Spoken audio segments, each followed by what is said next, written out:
बच्चों अस्सलाम वालेकुम। आज हम लोगों ने मैग्नेटिक प्रॉपर्टीज़ पढ़नी है सॉलिड्स की। सबसे पहले हम एम्पेयर्स लॉ को थोड़ा सा दोहरा लेते हैं। उसके अंदर हमने पढ़ा हुआ है और यस्टरडे एक्सपेरिमेंट में भी पढ़ा हुआ है कि करंट जब होता है तो मैग्नेटिक फील्ड होता है, यानी मूविंग चार्जेस जब भी होते हैं तो मैग्नेटिक फील्ड सामने आ जाता है।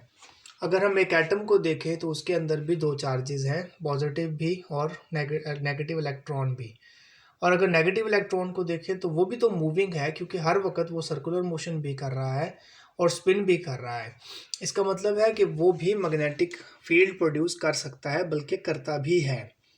लेकिन अगर एक एटम के न्यूक्लियस पर गौर करें तो वो भी एक चार्ज पार्टिकल है, जो कि पॉजिटिवली चार्ज पार्टिकल है। वो भी स्पिन करता है, यानी मूवमेंट करता है, पर उसका ज़रा मैग्नेटिक इफेक्ट कम होता है।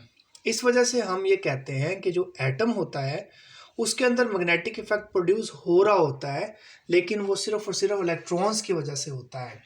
यानी इलेक्ट्रॉन्स प्रोड्यूस मैग्नेटिक इफेक्ट, यानी आप कहीं ना कहीं कह लें कि एटम्स के अंदर भी मैग्नेटिक प्रॉपर्टी पाई जाती है।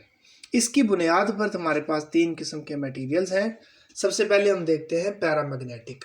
ये वो मटेरियल्स होते हैं जिसके अंदर ऑर्बिटल एक्सिस और स्पिन एक्सिस सपोर्ट करते हैं। इन एक्सिस का मतलब ये है कि भाई ऑर्बिटल मोशन और स्पिन मोशन ऐसी होती है कि मैग्नेटिक फील्ड एक दूसरे को ऐड अप करके एक स्ट्रॉन्ग मैग्नेटिक इफेक्ट देता है। मैं एक एटम की बात कर रहा हूँ, एक एटम की, यानी इसका मतलब है कि इसके अंदर मैग्नेटिक फील्ड आता है। आपका एक एटम मैग्नेटिक प्रॉपर्टी या मैग्नेटिक इफेक्ट प्रोड्यूस कर रहा होता है, और हम कह सकते हैं कि उसका एक नॉर्थ पोल और एक साउथ पोल भी होगा। और आप ये भी बोल सकते हैं कि आपका एटम पैरामैग्नेटिक मटेरियल्स में एक टाइनी मैग्नेट, यानी एक छोटा सा मैग्नेट बन जाता है। ये उसके एग्जांपल्स हैं एल्यूमिनियम, प्लाटिनम, ऑक्सीजन वगैरह। लेकिन एक ख़ास बात यह है कि हर एटम अपनी अपनी जगह पर टाइनी मैग्नेट तो होता है, लेकिन एटम्स होते हैं ना मटेरियल्स में, तो जब आप पैरामैग्नेटिक मटेरियल के एटम्स लेते हैं तो वो एक दूसरे को सपोर्ट नहीं करते।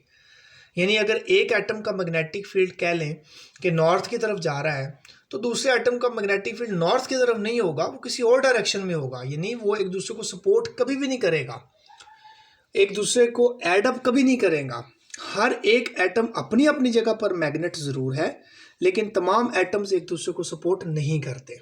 यही चीज़ अगर हम लोग फेरोमैग्नेटिक मटेरियल्स के अंदर जाकर देखें तो वहाँ पर ऑर्बिटल मोशन और स्पिन मोशन ऐसी होती है कि एक मैग्नेटिक इफेक्ट प्रोड्यूस हो जाता है, और आपके जो एटम्स होते हैं वो छोटे छोटे मैग्नेट बन जाते हैं। और एक ख़ास बात यह है कि एटम्स अब आपस में भी एक दूसरे को सपोर्ट करने लग जाते हैं। फेरोमैग्नेटिक मटेरियल्स की ये एग्जांपल्स हैं, आयरन, कोबाल्ट, निकल वगैरह। सपोर्ट की मैं बात कर रहा था कि एटम्स जो है एक दूसरे को सपोर्ट करते हैं। सपोर्ट से मुराद ये है कि इन मटेरियल्स के अंदर आप मिलीमीटर साइज़ के कुछ ऐसे छोटे छोटे रीजन्स देखेंगे जो जिनके अंदर एटम्स आ सकते हैं 10 की पावर 12 से लेके 10 की पावर 12 से लेके 12 की पावर 16 एटम्स आ सकते हैं इन रीजन्स में। मिलीमीटर साइज के होते हैं ये रीजन्स, और उसमें इतने ज़्यादा एटम्स आ जाते हैं और वो एक दूसरे को सपोर्ट करते हैं, यानी सब एक दूसरे के मैग्नेटिक फील्ड को बढ़ाते हैं। जिससे आप कह लें कि वो जो छोटे छोटे डोमेन्स होती हैं या छोटी छोटी जो रीजन्स होती हैं, उनके अंदर एक मैग्नेटिक इफेक्ट की एक ख़ास मैग्नेटिक इफेक्ट पैदा हो जाता है, और उस मैग्नेटिक फील्ड की ख़ास डायरेक्शन भी होती है। ये आप छोटे छोटे एरोज देख रहे होंगे, ये मैंने डोमेन्स बनाई हुई हैं मुख्तलिफ। आप यूँ कह सकते हो कि इस डोमेन के अंदर 10 की ताकत 12 से लेकर 16 तक के एटम हैं। इसके अंदर जो एटम्स हैं वो आपस में एक दूसरे को सपोर्ट कर रहे हैं, इसमें आपस में एक दूसरे को सपोर्ट कर रहे हैं। पर ओवरऑल अगर हम देखेंगे ना, तो जब एक मटेरियल को आपने एक ऐसी जगह पर रखा हुआ है जहां पर बाहर से कोई मैग्नेटिक फील्ड नहीं लगाई, यानी मैग्नेटिक फील्ड बाहर से ज़ीरो है, तो फिर ये वाली सारी डायरेक्शंस ओवरऑल एक दूसरे के इफेक्ट को ख़त्म कर देंगी और आपका मटेरियल कुल मिला के अनमैग्नेटाइज होगा। यानी यूं कहें कि डोमेन मैग्नेटाइज है, पर इस डोमेन, ये जो मैग्नेटाइज डोमेन है, इसको इसने कैंसिल कर दिया है। ये जो डोमेन मैग्नेटाइज है, इसको इसने कैंसिल कर दिया है। यानी हर एक ने एक दूसरे को ओवरऑल कैंसिल कर दिया है। एटम्स ने सपोर्ट करने की कोशिश की थी, लेकिन अगर हम लोग इसी मटेरियल को उठा के रख देते हैं किसी मैग्नेटिक फील्ड के अंदर, तो फिर क्या होगा कि ये सारी की सारी डोमेन्स जो हैं इनका मुंह उधर ही हो जाएगा जिधर मैग्नेटिक फील्ड है। आपको पता है ना, मैग्नेटिक फील्ड नॉर्थ से साउथ होता है, तो ये भी अपने आप को नॉर्थ से साउथ सेट कर लेंगी। यानी अब आप कह सकते हैं कि एक मैग्नेटिक फील्ड वो है जो बाहर से है, और इन्होंने भी अपने आप को उधर ही शिफ्ट कर लिया है, जिससे ये मटेरियल हो जाता है मैग्नेटाइज, और ओवरऑल एक आपके पास स्ट्रॉन्ग मैग्नेटिक फील्ड आ जाता है, एक तो आपके मैग्नेट की वजह से और एक मटेरियल के मैग्नेटाइज हो जाने की वजह से। आपको याद होगा जनरेटर जब पड़ा था तो उसके अंदर तारें लपेटी थी लोहे के सिलेंडर पर, तो लोहे के सिलेंडर पर जब हम तारें लपेटते हैं तो उसको यही मकसद था कि मैग्नेटिक फील्ड बढ़े।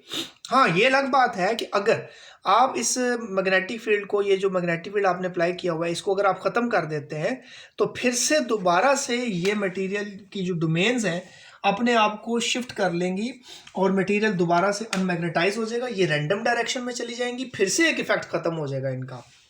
अगर आप मटेरियल गर्म कर देते हैं तो ये डोमेन्स ख़राब हो जाती हैं, मटेरियल डिस्टर्ब हो जाता है और आपका मटेरियल फिर फेरोमैग्नेटिक से पैरामैग्नेटिक में शिफ्ट हो जाता है, जो ऊपर पढ़ाया था।